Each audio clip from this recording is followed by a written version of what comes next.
अशोक खरातकडे स्वेच्छेनं गेलेल्या महिलांवर कारवाई करावी अशी मागणी ज्येष्ठ साहित्यिका डॉक्टर अरुणा सबाने यांनी केलेली आहे। उच्च शिक्षित महिला खरातसोबतच्या व्हिडिओमध्ये स्वेच्छेनं गेल्याचं पाहायला मिळतंय।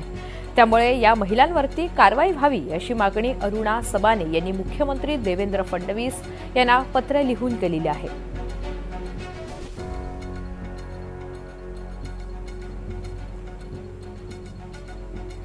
तर या सगळ्या या संदर्भात भोंदूबाबांच्या नादी अंधश्रद्धेतून ज्या बाया जातात त्यांना आपल्याला जर का काही धडा द्यायचा असेल तर मला असं वाटतं की कायद्याचा बडगा त्यांना काही शिक्षा झाली पाहिजे, जेणेकरून त्यांच्या नंतरच्या स्त्रिया याच्या नादी लागणार नाही।